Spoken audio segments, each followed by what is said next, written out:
আজ আমি এক অন্য স্বাদের কোপ্তা বানিয়েছি। এমনিতে পনির কোপ্তা বা লাউয়ের কোপ্তা তো বানিয়েছি, তবে আজ একটু অন্য ধরনের কোপ্তা বানাবো।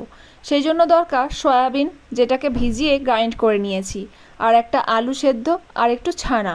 এই উপকরণগুলোকে সব একসঙ্গে মিক্স করে নেব, আর তার মধ্যে দিয়ে দেবো 2 চামচ মতো বেসন। তারপর ভালো করে মাখিয়ে নেব। এবার এই মিশ্রণটার মধ্যে পরিমাণ মতো নুন, হলুদ, লঙ্কা, হিং, একটু গরম মশলা গুঁড়ো, ধনে গুঁড়ো, কালো জিরে আর একটু 1/2 চামচ মতো ঘি দিয়ে ভালো করে মাখিয়ে নেব।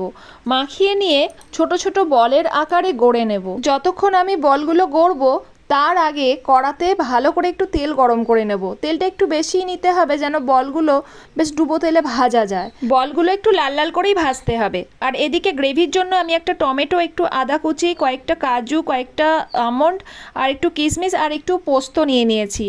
ভালোভাবে পেস্ট বানিয়ে নিতে হবে। আর এতে আদা রসুনও দেওয়া যায়।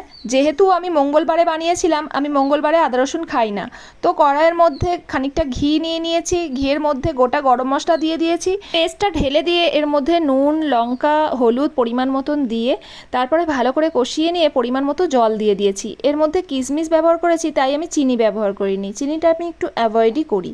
তারপরে ঝোলটা ফুটে গেলে এর মধ্যে একটু গরম মশলা আর একটু কাসুরি মেথি ছড়িয়ে দিয়ে বলগুলোকে এর মধ্যে দিয়ে দেব। দিয়ে ভালোভাবে ফুটে গেলে গরম গরম পরিবেশন করব। এটা কিন্তু ভাতের সাথে দারুণ লাগে। আর নিরামিষ দিনে এটা কিন্তু বানিয়ে দেখতে পারেন। আশা করছি সবারই ভালো লাগবে।